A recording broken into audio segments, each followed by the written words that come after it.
What's up, Shackhousers? How y'all doing? Hope y'all miss me. This week we're not going to be talking about anything Marvel at all. Nah, I'm going to show you my other great love. Soundtracks, CDs, movies. And yes, I did say CDs. I'm one of the few people in the world who still buy CDs. And until they're actually discontinued and gone out of print, I'll still keep on buying them. Okay, first thing we got over here is the Blade soundtrack. You see this? By Mark Isham. I do not have the movie up here with me at all, but no matter. What's it called? The First Blade? The First Blade, that's one of the best comic book movies we'll ever see. And I'm glad Mahershala Ali, I'm glad he got the title. He's going to become the title character in the MCU in a few more years from now. Okay, this one's up next. Let me show you folks. Hold up.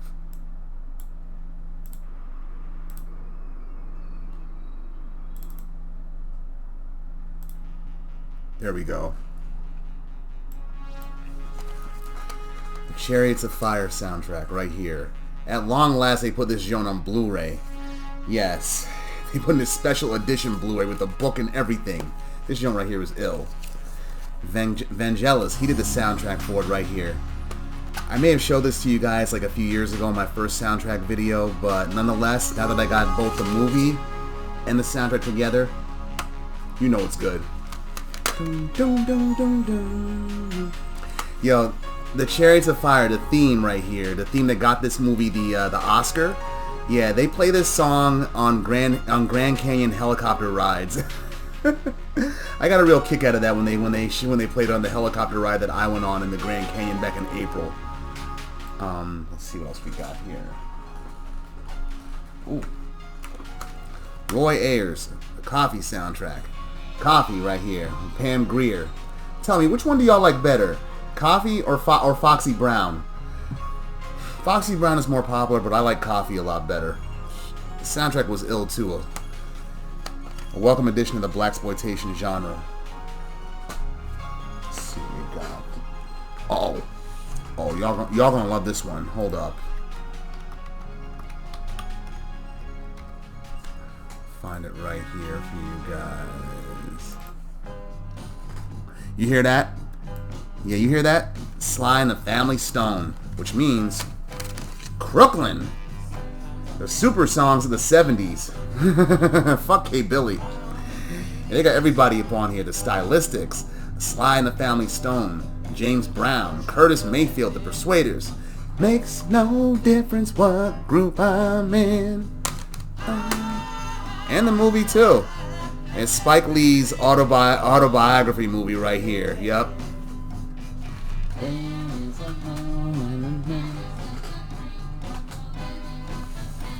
The Fugitive. Yeah, James Newton Howard did this soundtrack right here. I don't recall how I know how I got to see this movie. Yeah, my dad, he took me to go see it when I was with him on a trip to Myrtle Beach back when I was 10. This is real good. This is real good. A complex plot, but so much shit going on in this film right here. Twists and turns. This is one of Harrison Ford's best performances. And Tommy Lee Jones, he was no slouch in this neither. He even got a Best Supporting Actor win for this. Now check out U.S. Marshals too whenever you see that. That was a good film as well.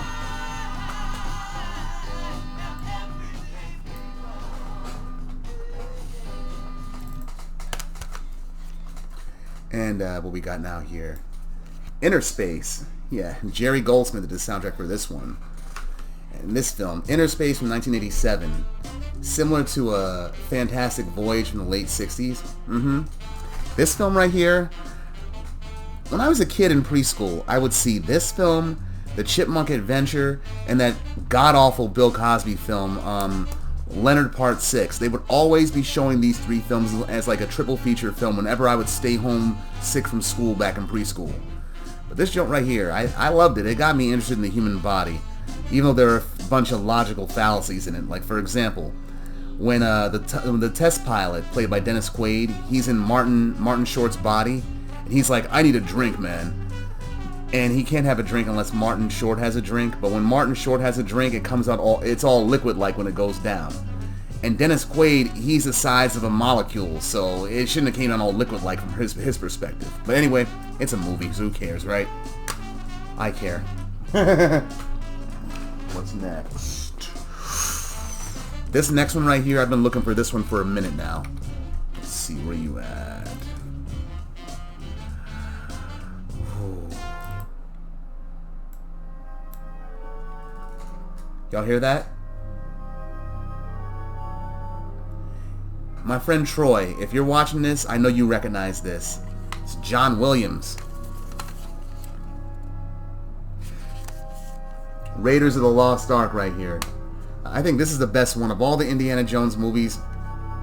All the Indiana Jones movie soundtracks, this is the best one right here.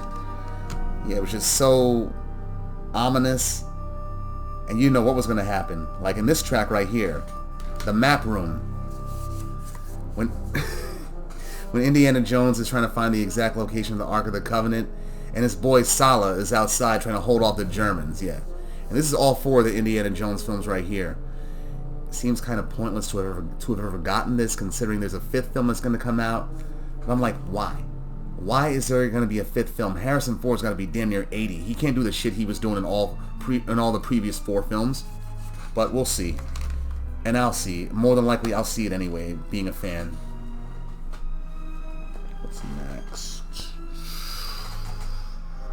This one, I probably showed you guys this one already too, but Philadelphia, 1993 landmark film about AIDS.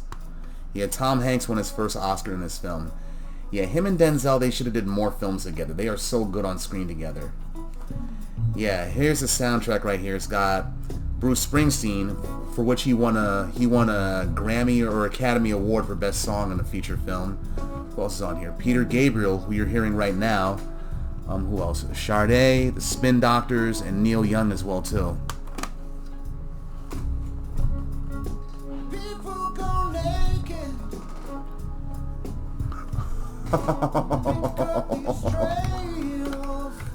This one right here as well.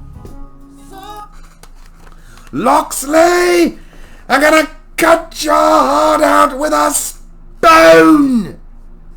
Robin Hood, the Prince of Thieves. Yeah. The soundtrack was kind of hard to find.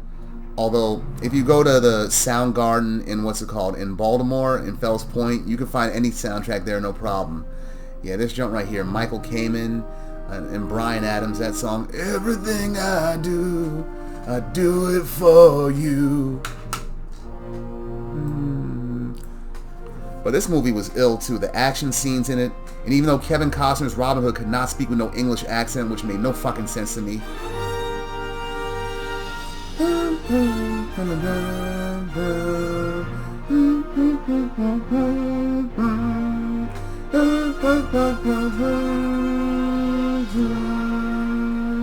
I love that part right there. And if any of you remember seeing the Ace Ventura movies, they would use that segment right there for the Morgan Creek production sign that was at the beginning and the end of the movie.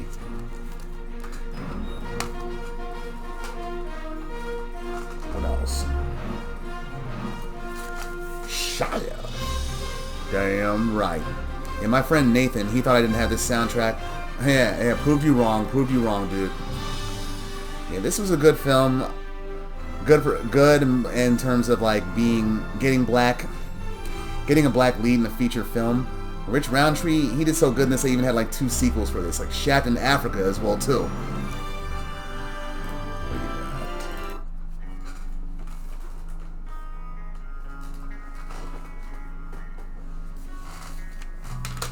Swamp Thing. You all know that I'm a Marvel guy, but as a kid, I was a fan of a lot of DC shit, including Swamp Thing.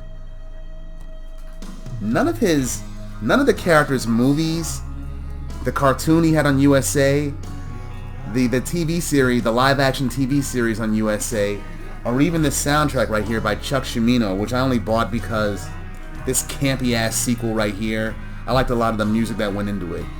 But none of the movies, the soundtrack, the TV series, none of them actually were commercially viable. Even the one they released in recent years, in which they tried to match the darkness of the Alan Moore written Swamp Thing, even that shit didn't go nowhere. But it got more critical acclaim than any of these. I still love you, baby. Don't you cry.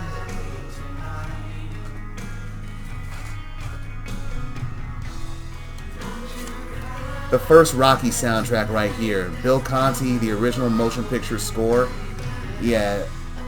Speaking of the Rocky films, I have this one. I got the two releases for Rocky 4, the soundtrack and the score, and the Rocky story, which encompassed all 5 of the Rocky films. I will say this though, Rocky 4 is my favorite of the films, but it's not the best one. This one and the sequel, Rocky 2, they're the best ones because they had the best fights.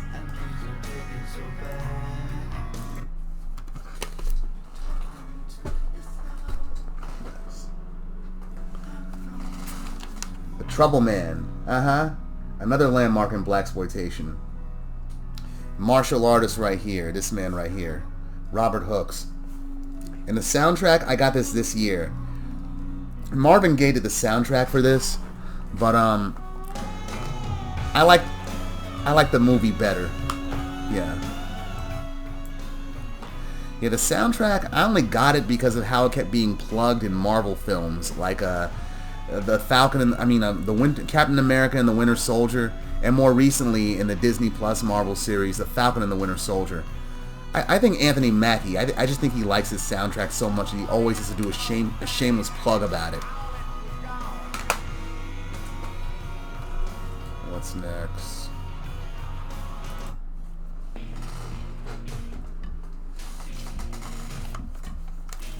The Twister and its soundtrack. Yeah.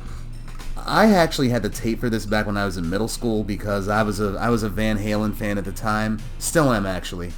And they had that one song on here, Humans Being. But the movie was dope as fuck too. I mean, special effects. It lost the special effects Oscar to either Apollo 13 or Independence Day. And this is also one of the highest grossing films in 1996. Yeah, Bill Paxton, R.I.P. And Helen Hunt. This film made me like Helen Hunt in terms of her looks, because I didn't like her in Mad About You, but Twister made me a fan of hers.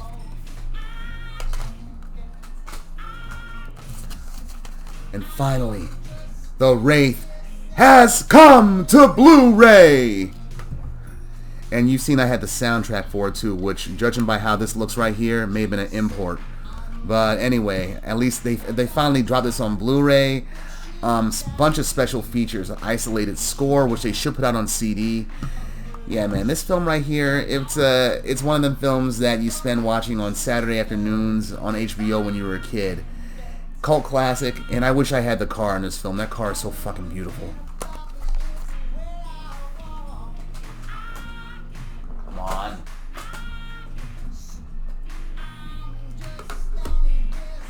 That's what I got for soundtracks, but let me show you every other shit that I got too.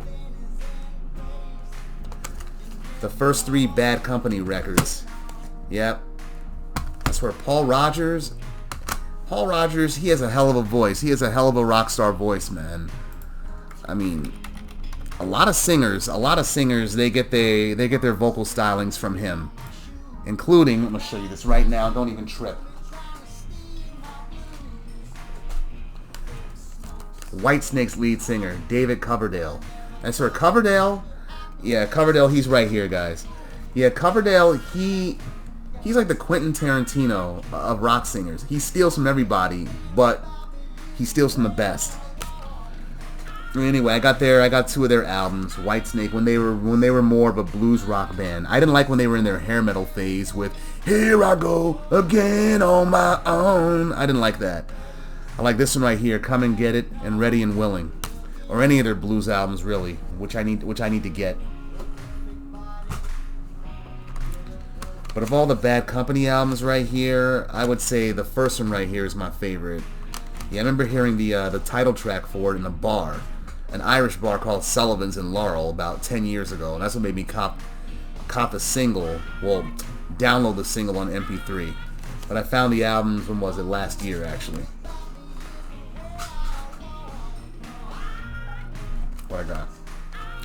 I got Brother Lynch hung right here, Dinner in a Movie. How was I sleeping on this concept record right here? It's like this dude, he's a Sacramento rapper, but like he created a cinematic album from start to finish about a psychopathic protagonist who has dinner, goes to a movie, and kills a few people while he's at it. Sounds morbid, but you gotta hear his rhyme schemes on it. Good as fuck. This one right here, I'm almost ashamed to show you guys this because this is a guilty pleasure, and I found it in some record store out in Easton, Maryland. The record store that time forgot, considering how old it looked.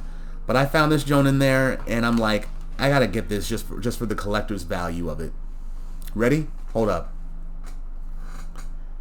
Yeah, that's right. Milli Vanilli, their very first album. Girl, you know it's true. Yeah, I'm not going to sing the rest of it. But yeah, this album went out of print when it was revealed that they were lip-syncing the entire time. But when I found it in the store, I'm like, I have to get this.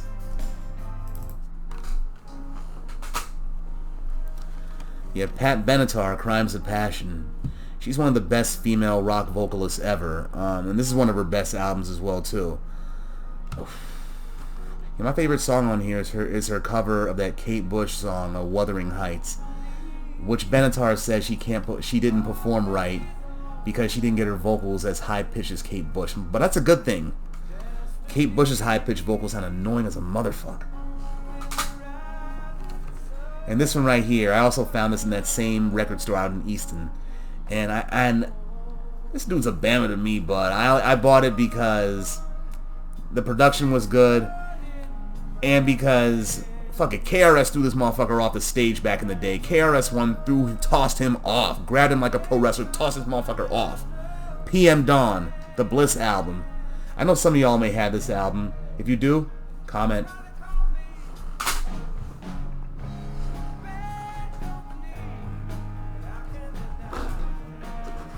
What else I get? Public Enemy, Apocalypse 91, The Enemy Strikes Black. Yeah, my friend Troy, who just got married recently, he participated in a graphic novel that Chuck D spearheaded with a bunch of other black comic creators. And they were including the vinyl version of this album right here in order to commemorate its 30th anniversary.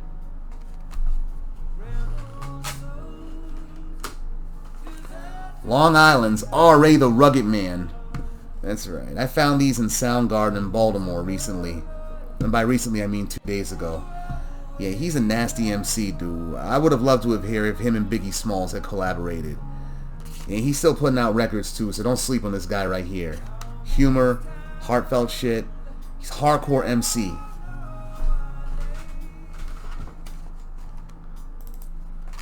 Supertramp, Crime of the Century, and Breakfast in America.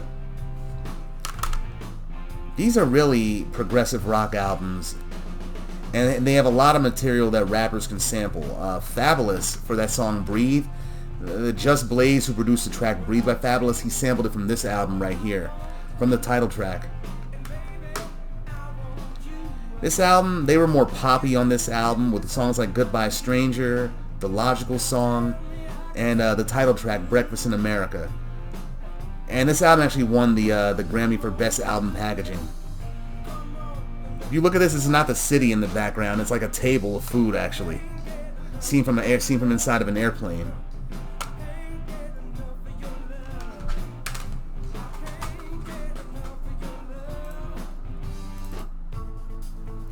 Right now, I'm going to show you this.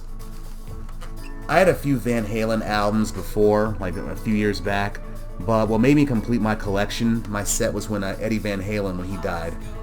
To that end, I got Van Halen 1, Van Halen 2, Women and Children First, Fair Warning, this was my favorite of the David Lee Roth era, Diver Down, this one sucked. 1984, the famous one, the big one, 5150. OU 812. Fuck for Unlawful Carnal Knowledge. This was the first time.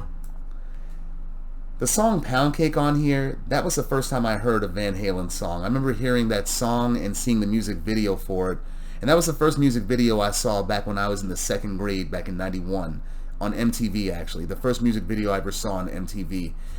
And from then on, up until MTV stopped showing music videos, I was hooked. Anyway, For Unlawful Carnal Knowledge and Balance, the last one that they did with Sammy Hagar. Anyway, let's see what else we got here.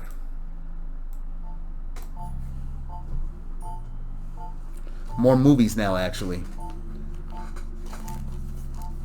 You think I like tennis? I should start playing it. Battle of the Sexes. This was a good film right here. Billie Jean King against Bobby Riggs. And stop sleeping on Shia LaBeouf, dude. That dude can act when he wants to. He played John McEnroe right here. You can't be serious! That guy. Yeah, these are both well-acted films. They should have got a lot more accolades, I think.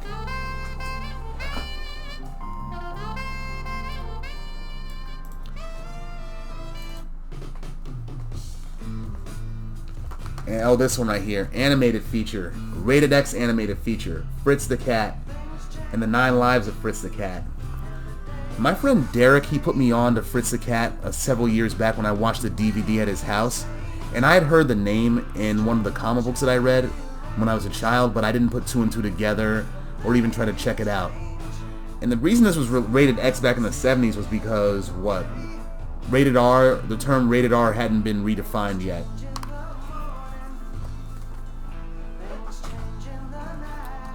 I, Tonya. This was a hell of a good biopic right here, I thought. Margot Robbie, she should have got an Oscar for playing Tonya Harding. It's like a dark-humored mockumentary kind of jive-like. And it parallels another film starring an Australian actress, Nicole Kidman, 1995's To Die For. And they parallel each other because both of the protagonists, not just because they're Australian actors portraying real-life American media figures, but because they're showing what people would do just to get famous and the price they pay. Oh, I bought this junk today too. The entire set of The Incredible Hulk, the original Bill Bixby series right here. Yep. I was a big fan of this growing up as well too. And it's because of this right here, it popularized the idea that the Hulk's real name was David Banner. And probably where the rapper got the idea to use it too, instead of just saying Robert Bruce Banner. Judas and the Black Messiah. And I bought the soundtrack for this film from Amazon on CD over a year ago. They ain't never putting this shit out on CD soundtrack at all. This film right here was really good, a very well acted piece, and a very good piece of black history put on cinema. Only thing that pissed me off about this film was how Daniel Kaluuya and both, Lakeith Stanfield, how both of them were nominated for Best Supporting Actor. Kaluuya should have been nominated for Best Actor. But nonetheless, he won the Oscar for Best Supporting Actor and can add Oscar winner under his belt now. So that's a plus. What else? Little Monsters. Yeah, this is a movie from my childhood. Yeah, I remember when I saw this when I was in the 1st grade. It didn't do well commercially, and looking at it now, it's Fred Savage and germaphobe Howie Mandel, right? It didn't do well in the box office at all. And because it didn't do well in the box office, the plans for the soundtrack got scrapped. So all the songs that are in this film that I want to hear, I can't find no clean version or clear version of it on YouTube at all. Alright, it's always got the film dialogue still interspersed in it and cleaned up as much as possible. This is not a kid's movie, actually, looking at it as an adult. Nah, it's dark. Because all the monsters in the film, basically, let me walk it back. The premise of the film is, what if the monsters under your bed were real?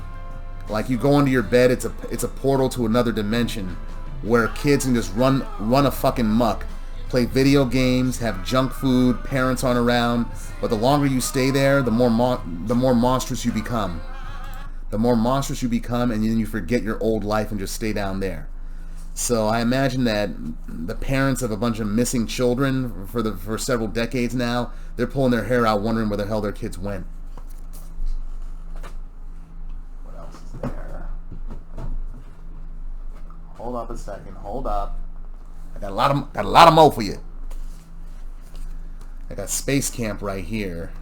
Yeah, with Kate Capshaw, Kelly Preston, R.I.P., Leah Thompson, and Joaquin Phoenix when he was a kid. Yeah, kind of campy, but it was a childhood nostalgia.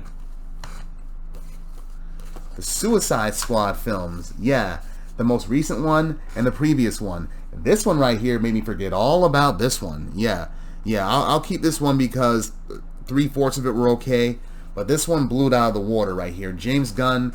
If you need some irreverent shit and an irreverent take on the source material done, James Gunn is the guy to do it. Tenet. Tenet was one of the movies that you really got to pay attention to. Yeah, it's a Christopher Nolan film, so it's like the time travel aspect of it, you really got to follow it. Yeah, and it makes sense at the end, although I didn't know that until the third time that I saw it. Yeah, and John David Washington, he's Denzel Washington's son. Yeah, don't sleep on this guy right here. He could carry this film, no problem.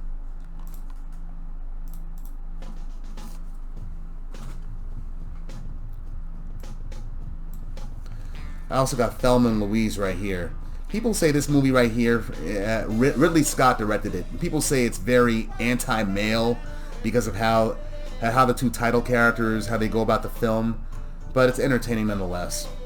Also, Brad Pitt, a young Brad Pitt is in here, and Jason Beggy, the guy from the grovelly voice guy from Chicago PD. You hurt my feelings. Yeah, he's in it too, as a cop that gets stuck in the trunk and starts crying his heart out.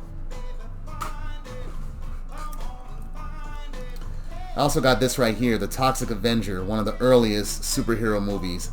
This is like a parody, though. It's like, what's it called? Like, and because it takes place in New Jersey, and the toxic waste turned this guy into a monster. It's like, what y'all trying to say about New Jersey? Come on.